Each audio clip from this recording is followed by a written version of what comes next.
Good evening. Welcome to our last in our series of lessons on spirituals.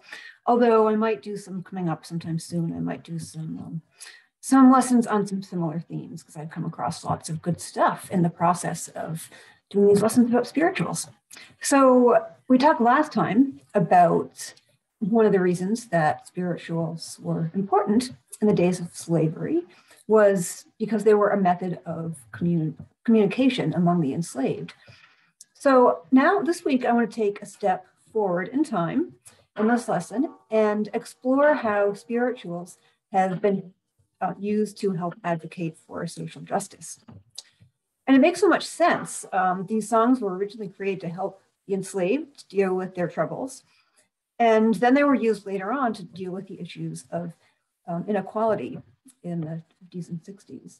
And well after slavery was outlawed, the descendants of the enslaved continued to sing spirituals for the comfort it brought them, just as their ancestors had.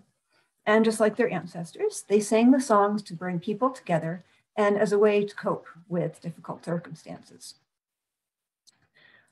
So in the civil rights movement of the 1960s, the songs were often adapted from the original text of the spiritual to a new text that addressed the issues and concerns of that time. And this is pretty much always how many spirituals have been sung traditionally, in that they'd use the same melody and maybe the same refrain, but they'd come up with an improvised lyrics to the verses using whatever words were most appropriate for a given moment. So this was really common, and especially since most of them, but many of them couldn't read or write. They knew the songs, they knew the tunes, they knew the lyrics, and they would sing whatever lyrics were right at that moment. And in fact, spirituals almost never remained in their original form for this reason. And because each time it was sung, it would describe and represent a different mood.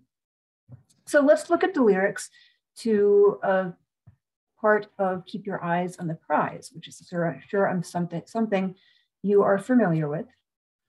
This song originally began as the spiritual gospel plow. I didn't know this. The tune stayed the same, but the verses changed as people improvised them to fit the context at the time. So originally, keep your hands in the plow, hold on.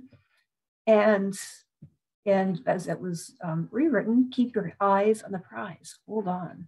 Which, if you take the first lyrics of keep your hand on the plow, hold on, less literally and a little more metaphorically, it sort of also means keep your eyes on the prize too, right? And hold on, even at the time when it was sung as gospel plow. So these improvised lyrics were possible because many of the spirituals were sung and are sung as call and response. And this is a certain form of songs. It's when one person sings a line of the music and everyone else sings a lyric back.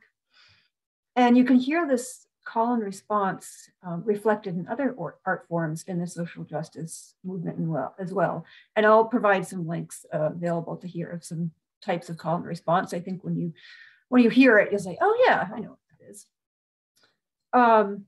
So as I said, yeah, you can hear this other type of call and response and other art forms during the social justice movement, including Martin Luther King's famous I Have a Dream speech. So I'm going to read you the conclusion of it, a little bit from it, and you've heard this many times.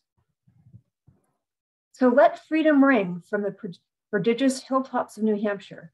Let freedom ring from the mighty mountains of New York.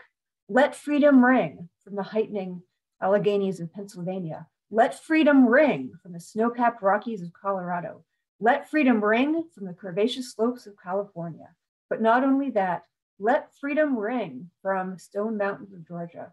Let freedom ring from Lookout Mountain of Tennessee. Let freedom ring from every hill and molehill of Mississippi, from every mountainside.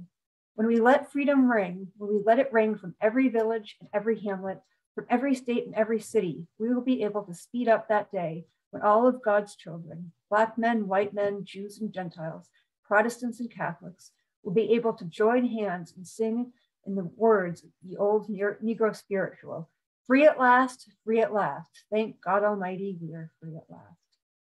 You know, when I hear those words, I just can hear, I'm sure as you can, his voice in my head. And I can't quite do the words justice, as he did, of course, but of course. But what I want to read that to is you can hear the song in his words, and also the way he recited them. But he used the cadences of call and response, just like a spiritual does. So this repeated call, the call part would be, let freedom ring. And then the response would be the hilltops of New Hampshire, the mighty mountains of New York. And it's that repeating phrase that of let freedom ring, that's the call. And the responses change each time, but it gives a rhythm to his words and it slowly builds up in power. And I would say that all forms of art, like music, oratory, like Martin Luther King's speech, literature, poetry, they've all been influenced by spirituals in a way. But all forms of these art have definitely played a role in the fight for social justice.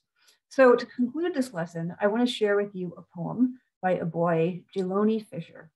And I will have you can go watch it. I'll share the link and you guys can go watch it at the conclusion of this lesson. But as you watch it and listen to his words, I want you to think about how the form of this poem reflects the spirituals in its own way, in its rhythms and its theme also of hope for better times, which is a lot of what the spirituals were about. Now, he doesn't utilize a call and response form as Martin Luther King did as a speech, as many of the spirituals do.